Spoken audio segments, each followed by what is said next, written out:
regardless of your age, really make sure that you're standing up for what you believe in and that you're living your life aligned with your values. Welcome to Agency for Change, a podcast from Kid Glove that brings you the stories of changemakers who are actively working to improve our communities. In every episode, we'll meet with people who are making a lasting impact in the places we call home.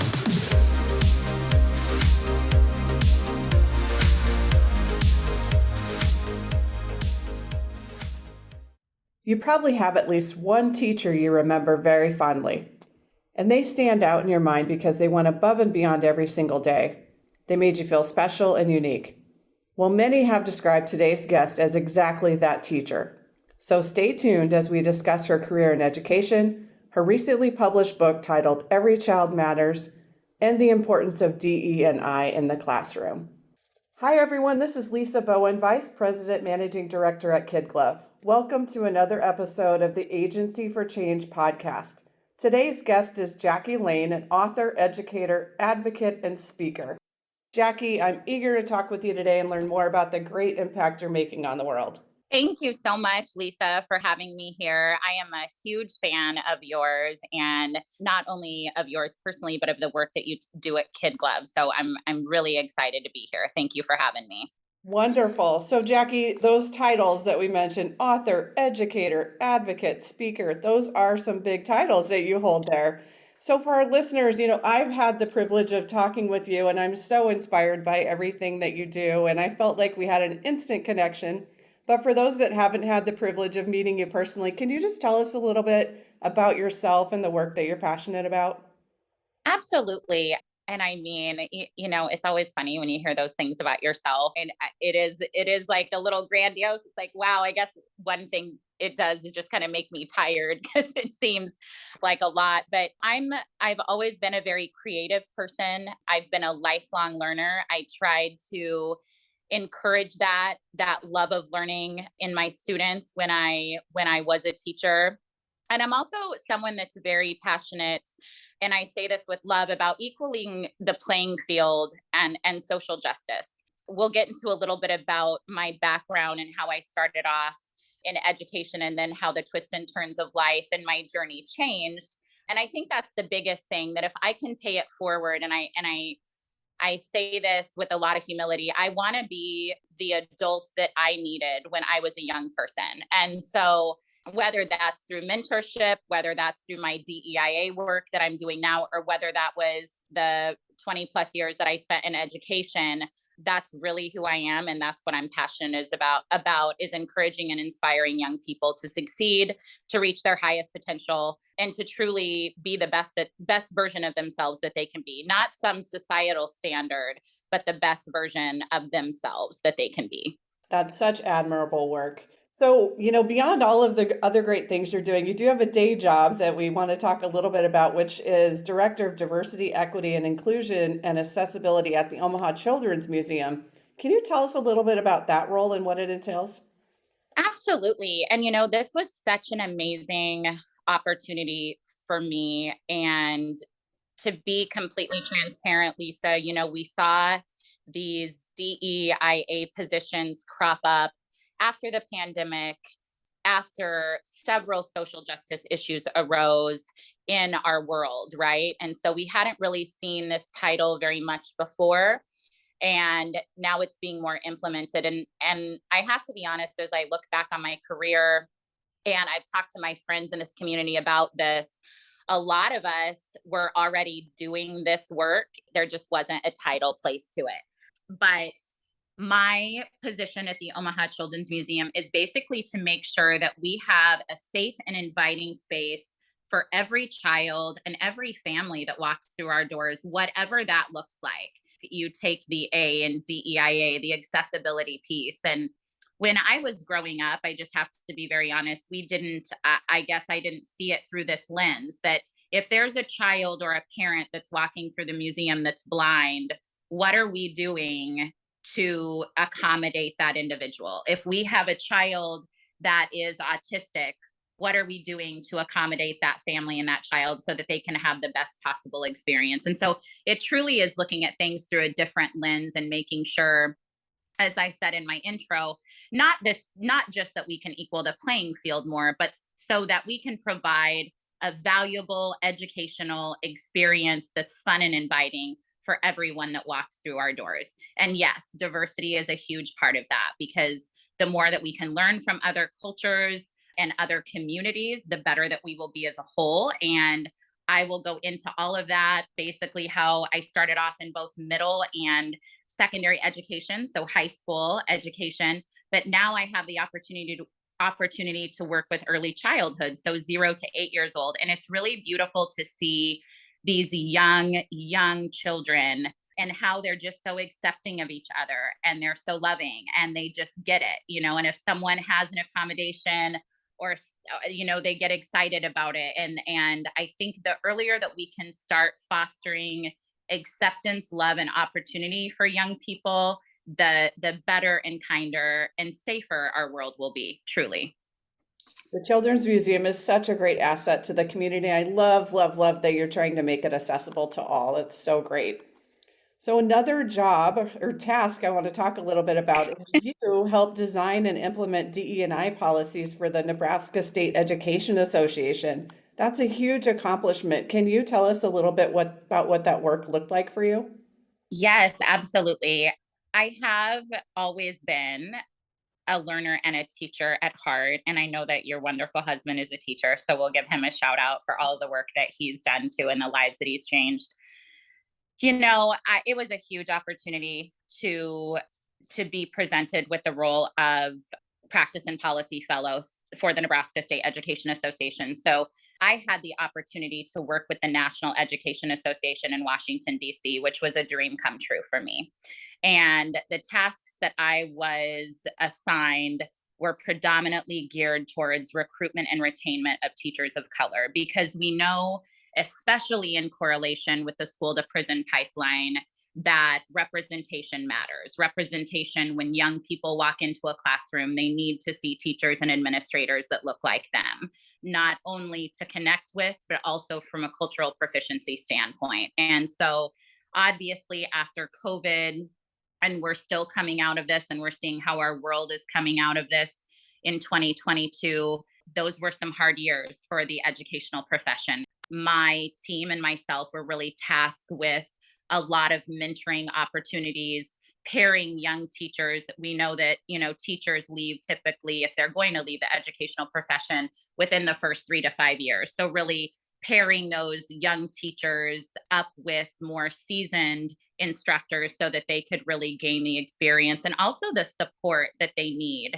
And the Nebraska State Education Association did a great job of that. And it was also a wonderful way for teachers who had retired but still had their gifts and talents to give, to be able to work with those young teachers and really make a difference so that they stayed in the profession, because it is a helping profession, as you know, as your husband knows. It's a giving profession. I mean, I used to say, we talk about front line. I mean, during the pandemic, teachers were front line. They were right there with the kiddos and the families that were suffering. And so it was such an amazing opportunity. I also had the opportunity to testify on approximately 14 bills that were directly correlated in support of public education in the state of Nebraska. And that was very fascinating to see how the legislative process worked, gained some really valuable relationships and friendships through that process, and really came away with a better understanding of what we could do as a community, what we could do with our voice, with our vote, to support all children in the state of Nebraska. I'm a huge advocate of public education. The fact of the matter is that we are a leading nation, because you can start from nothing and get anywhere from where you are. You can truly become anything that you can be. And it was very impactful and very empowering for me to be able to fight for those children every day who were first generation graduates, who were working diligently to attain their goals, not just for themselves, but for their families. It was a wonderful experience, for sure. That's amazing. My husband reminds me daily how challenging it is in the classroom today. So I really appreciate all you're doing to advocate for students and teachers. So, Thank you. where do you think education today falls short in terms of creating that equity and inclusion in the classroom? And where have you seen some successes through your work? Absolutely. Yeah. And I think, I'm going to be really careful to focus on the positive because I think there's a lot of, and we talked about this a lot, and we talk about this currently in my role at the Omaha Children's Museum, but we talked about it a lot as my role of practice at NSCA as practice and policy fellow. I think you have a couple options. I think you can really fixate on the negative and fixate on the gaps that are there because we know that there are academic gaps in learning, especially in Title I schools and in certain demographics and certain populations. We know that scores in terms of assessments have the opportunity to fall short. I think it all goes back to, though, that there are some amazing people out there doing the work, not just in nonprofit, but in education as well, that are working to close that gap, working to be there as a support to the whole child, working to encourage the child to show up authentically, and I'll just give just even an example now. The Omaha Children's Museum has a program and it's called our partner school program. And we serve 30 Title I entities in both Nebraska and Iowa. And it entitles these schools to a free field trip, a free outreach, and a family night. And it is an absolutely beautiful experience to see not just the learning, but the play that goes on between families and their children, and then also their teachers, which when I was growing up, that was important. And I think we've kind of gotten away from that in our busy, hectic lives. But showing up together as a community and fostering those spaces where everyone can feel welcome and everyone can show up just authentically as a human, right? And not kind of in their role is very important. There's some amazing things going on in education as well. I talk to teachers all the time. Obviously, there are challenging situations. Never before, in my opinion, have teachers, and your husband could speak to this, really you wear so many hats as a teacher, right? You can one day be the school counselor, you can one day be a social worker, you're a support to the family and to the students. So I really do think that there's some great things that are happening and that are going on to support teachers because it is a very tough job. And where my heart is and has always been is with these very young teachers that are going into the profession. Preparing them to the best of our ability is truly our responsibility. Getting them in, getting a great student teaching experience for them, acknowledging some of the challenges that they're going to come up against and being realistic about it are some ways that I feel that we can really catapult the profession. And also, in my opinion, and this is another issue, but really and truly taking a hard look and paying teachers for the time for what they're worth. I have to be very honest, is going to go a long way to recruiting and retaining the talent that we need to be taking care of our most valuable resource, which is our children. Absolutely. So, we know that you were a teacher for a number of years, but in your book, I noticed you said teaching was not your first career choice, but It it was was the best not. decision you've ever made. So, can you talk a little bit about that path and how you got to teaching? Yes. And I think this has to go back, Lisa. I've been to so many conferences and some really great speaking engagements recently where it comes up with that we really need to you get back to the core of who you are and you dissect your values, right? And I think that when I was younger, teaching is not seen, at least when I was growing up. I always respected teachers and I thought it was an extraordinarily admirable profession. I grew up with teachers. On my mother's side, there's several teachers who went on to obtain high degrees of education. But at the time when I was going through college, I just did not feel like that was for me. And so the trajectory of my life, I really wanted to go into marketing and advertising, and that was kind of the creative aspect of where I was headed. I graduated actually with a marketing and a communications degree and had started working at a publications company right out of college in Lincoln, Nebraska. And it was through a mentorship program that it really did change my life. And it wasn't that I wasn't enjoying my work. It wasn't that I wasn't making great money, because I was. it was truly that through this mentorship program, I met a young lady and something clicked in me at the early age of, I would have been 21 at the time, that I could make a substantial difference in someone's life by being that person for them. And the young lady that I was matched with in the mentorship program had quite substantial. She had a lot of mental health issues. She had experienced sexual and emotional abuse in her life, had been kind of in and out of foster care because her parents were unable to handle her. And this isn't speaking to my ability at all, but just by being able to be there for her and spend that time with her, there were really significant positive changes that occurred. And to me, it just made sense that, and I always said, like, that profession, I didn't choose teaching, it chose me, because I said, if I can even help one child a little bit,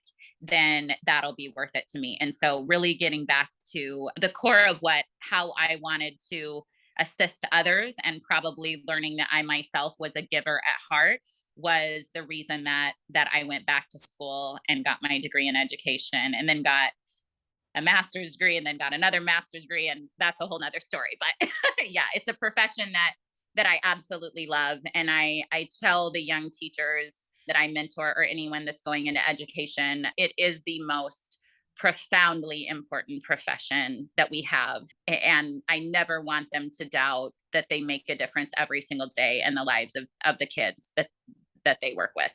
So amazing. And I think the path you took was the perfect path for you, because I do believe that your marketing communications background really helped you as well now to be able to Later in help life, teachers. yes. Yeah. So I Yeah. think that's wonderful. So you talk about the importance of teachers. Was there a teacher in your life that was special to you and inspired you?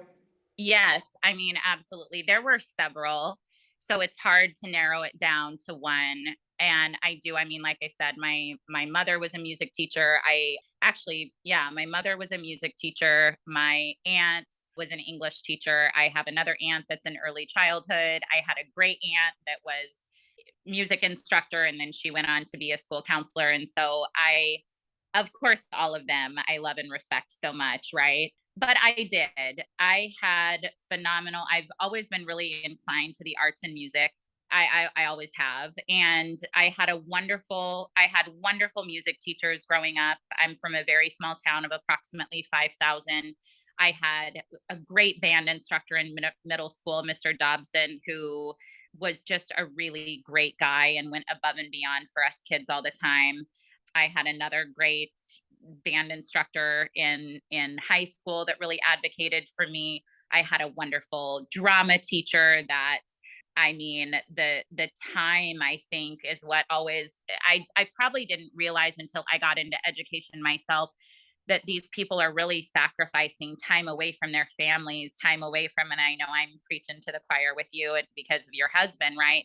Really giving of themselves, giving to other people's children on nights and weekends. And of course, I was kind of geared more to the arts. So you practice, and your performances and your competitions are always on the weekends, and you're practicing at night and things like that. But I look back at the times that these teachers gave so selflessly of themselves. I had a wonderful, wonderful sixth grade English teacher, Mrs. Tiford, that taught us all to think out of the box. And you talk about DEI work. I mean, it was just so ingrained in her. And we were from a small town, so there wasn't a lot of diversity, but really taught us to care about one another, and to be interested in different cultures and want to see the world. And so all of those individuals played a significant role in my life, and also in going forward of how I wanted kids to remember me, how I wanted to be someday a teacher that kids could look back on and say, wow,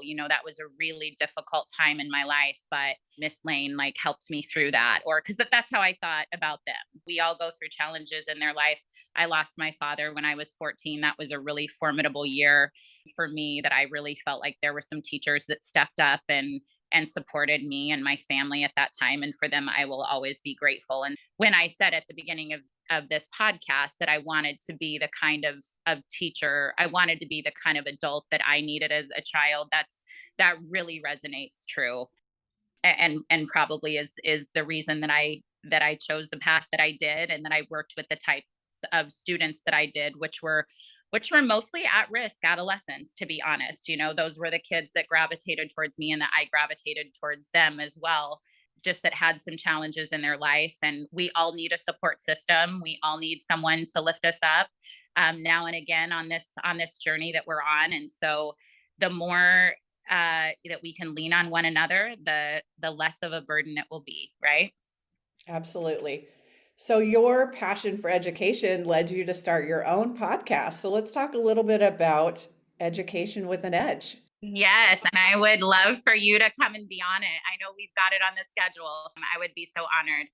Yeah, I started Education with an Edge for a couple of reasons. First of all, I noticed that all of my students and a lot of the adults that I was engaging with, the podcasts were kind of becoming a big thing. But I also acknowledged and recognized that at no point before in history had mental health been such an issue, right? And I was seeing it show up in the classroom. And then when I started working for the Nebraska State Education Association, that was on the tip of everyone's tongue. Like, what are we doing for students' mental health? What are we doing to teach them coping skills and teach them ways of dealing with the challenges of life, right? Because I think never before have kids had so much on their plate and so much to deal with, and had to take on maybe so much adult responsibility at such a young age. And we can go into all of those factors, be it social media and the cyberbullying that takes place, but also just other factors within our world that children are privy to, right? That they see every single day. So I started the podcast as a positive outlet, but as also an authentic outlet to invite, and I will say, successful individuals onto the program to talk about their journey, to talk about obstacles that they'd overcome. Because what I often saw when dealing with young people was that they would look at someone like you, for instance, Lisa, and they would say, well, she can't understand where I'm coming from. She's never been through anything, right? Like but that's how kids think. And we both know that that's not accurate. We both know that there's hurdles and there's obstacles and that there's things that we all have to get through, and there have been challenges along the way. But I really wanted to open up a safe space where people could talk and share their story, to help young people realize that you will get through this. You might have to put one foot in front of the other. You might have to lean on great mentors. If you don't have a supportive family network at home, you might have to seek it out. That's what certain people that have come on the program have said. So really great advice for just the getting to your goals, and also being persistent and having that grit and determination to do what you have to in order to succeed and to get to where you want to go. And I think sometimes and especially on social media for young people, it's the highlight reel, right? And it looks like everyone has the perfect family, everyone has whatever. And I think it's really important that we are transparent as adults, and that we show children that there are things in this life that are difficult, but there's also a brighter and better future tomorrow, the next day. And that's kind of where it got into the suicide prevention aspect of the podcast, which we have a great partnership with the Nebraska Foundation for Suicide Prevention. Because if you can reach out, if you can make it one more day, because we do know that there's very challenging circumstances that a lot of young people are going through. But the whole premise of the podcast is to be a light. It's to kind of be a beacon of hope, and to know that there's always a brighter tomorrow than what you're going through today. You've convinced me. Sign me up. I'll do it. I Yay! would love to Yay, be the yay, guest. yay. So, you've written 2 books, which are amazing. I have them right here in front of me, from Bully to Bestie, and your most recent one, Every Child Matters. Talk to me about your new book. What do you want people to take away from reading it?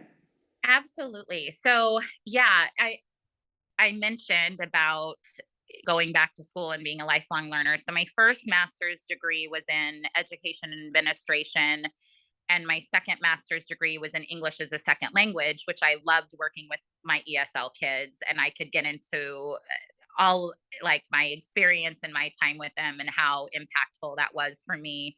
Just learning about different cultures, learning about family dynamics, also very important. But I did decide to go back and get a master's degree in school counseling because I did see, especially in with the kids that I was working with and at the school at the time, they're just needing, and there was an immense need for social and emotional supports. And we are still in dire need of school counselors and individuals who are passionate about that aspect of the profession.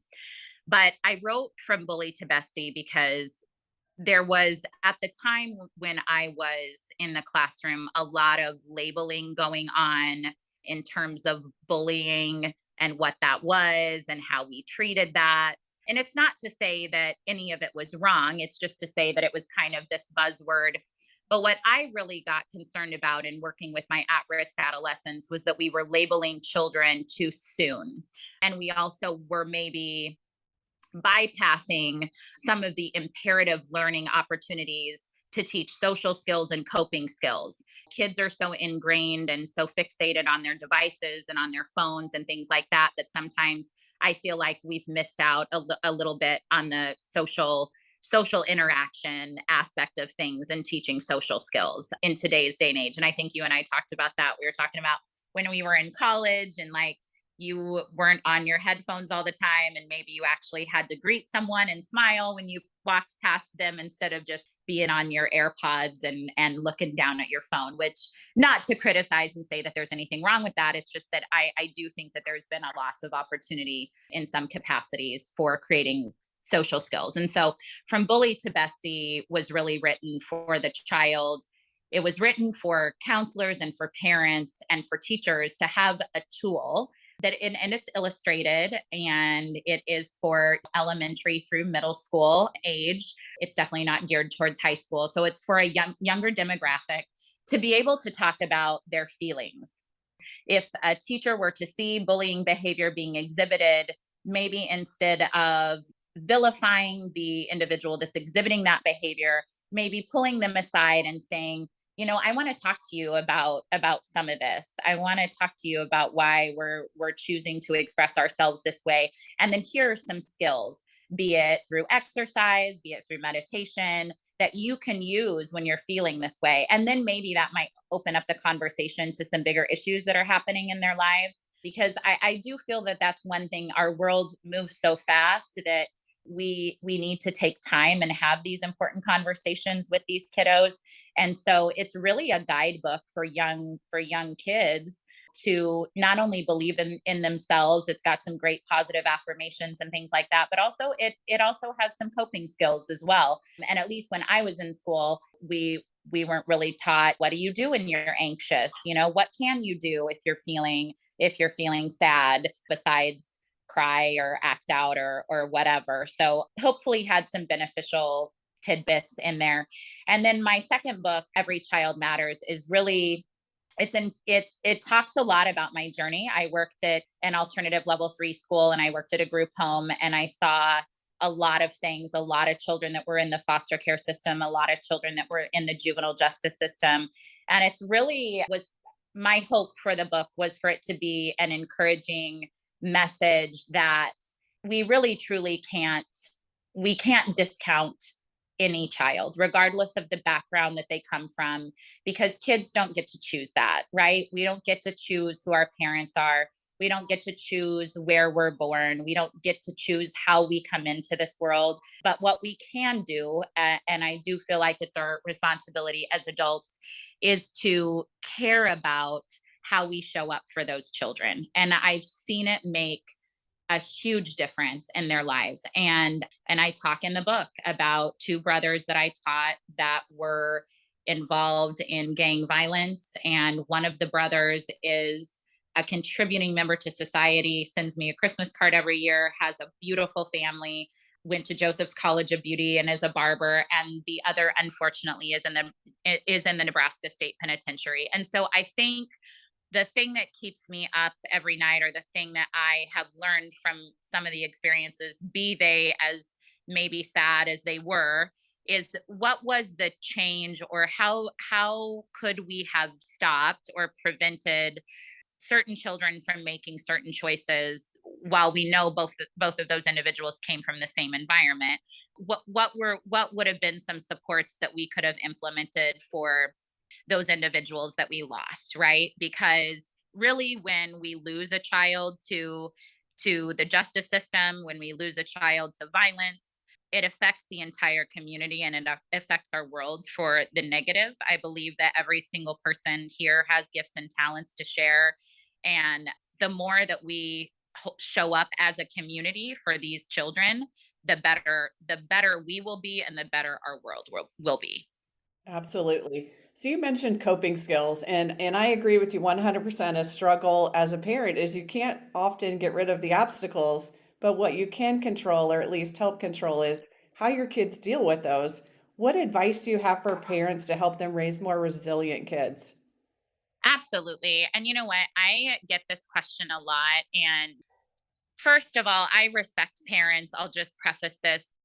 I feel like there's not a person on the planet that respects parents more. So first of all, just being a parent in today's society is so courageous, and I commend them for showing up for their kids every single day, and honestly putting their needs first.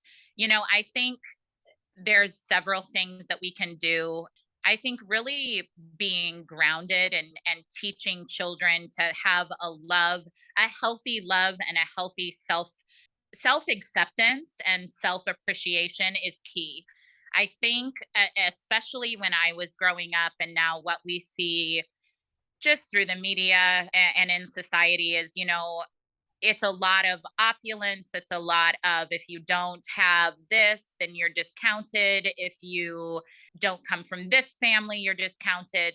So I think probably the biggest thing is really teaching your children to have a healthy self love and self acceptance. And I don't mean teach them to be an egoist, and that they're better than anyone else, but I do think it's very important to foster a positive self love, and positive self esteem, because I do see so many young people that struggle with that, because they're told millions of different ways, right, every day, that they don't measure up. And so I that was one of the biggest things, even with my students, teaching the fact that a 4-year university might not be for you, and that's okay. Like, you're a phenomenal, you love to work with your hands, or you're wonderful with kinesiology, or it's okay to not always try to fit in the box. So I would also say foster in them a love of creativity, and kind of get to know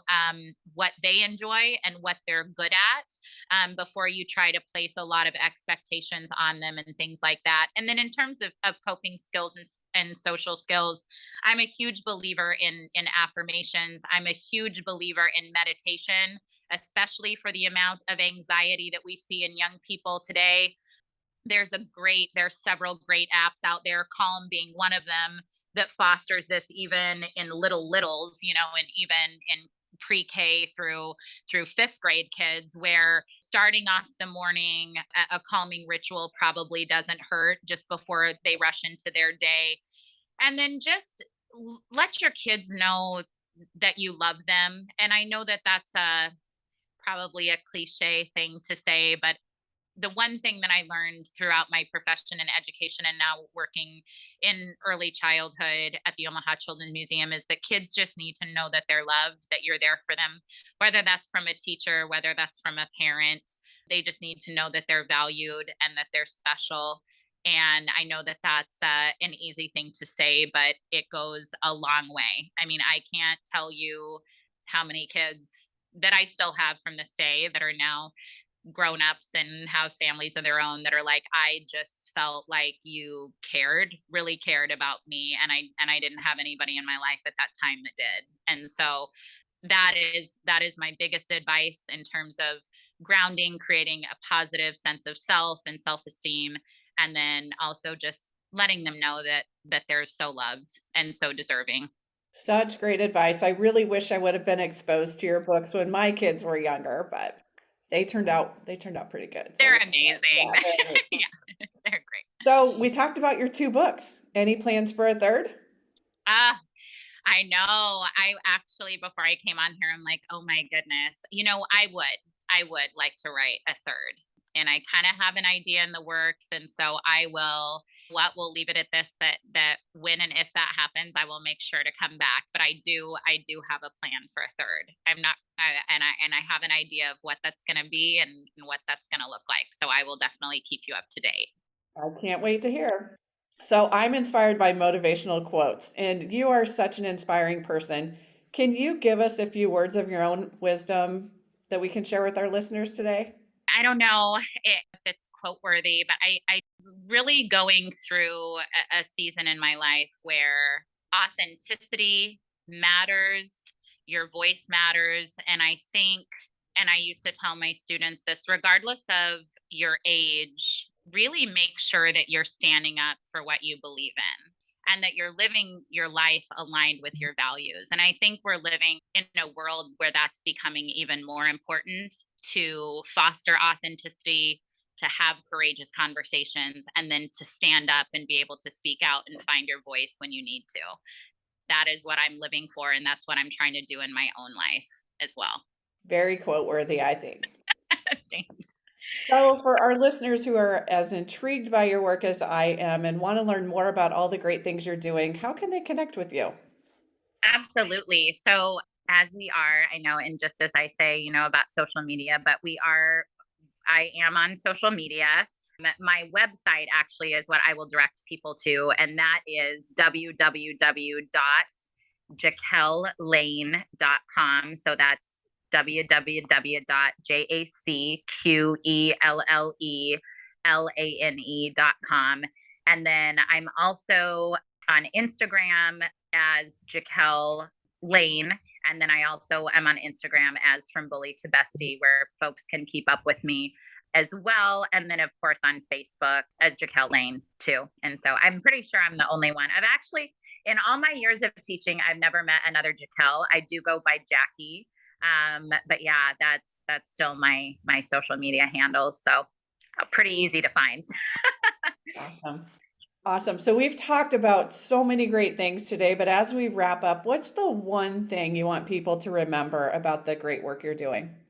Yeah, I wake up every day and I want to encourage young people to know that there's hope. There's hope for a better future, regardless of where they originated, regardless of where they started, that they were born with a purpose and for a reason, and that the world is a better place with them in it. And that is truly what I want my work to stand for. That if I could save one, that would truly be worth it to me. I feel so strongly that kids have so much coming against them sometimes, that if one snippet of knowledge from Education with an Edge podcast helps them, if one line in my books help them or help a parent, just to let kids know that they're valued and that they're treasured and that the world is a better place with them in it, and that nothing is insurmountable, that there have been people that are there before, and that they can succeed and that they can achieve their dreams too. So amazing. Well, Jackie, it was such a pleasure meeting you. I'm so glad that our paths crossed, and I've really enjoyed learning about all the great work you're doing. And I want to thank you personally for advocating for the students and those teachers out there that are helping our youth. And just keep up the great work, and let's keep in touch and contact me when that next book is ready. I will. Thank you so much. You'll definitely hold me accountable for sure. And I'm so grateful, and I can't wait to have you on Education with an Edge. I'm such a huge fan of yours. So thank you for having me. Absolutely. We hope you enjoyed today's Agency for Change podcast. To hear all our interviews with those who are making a positive change in our communities, or to nominate a changemaker you'd love to hear from, visit kidglove.com at KIDGLOV.com to get in touch. As always, if you like what you've heard today, be sure to rate, review, subscribe, and share. Thanks for listening, and we'll see you next time.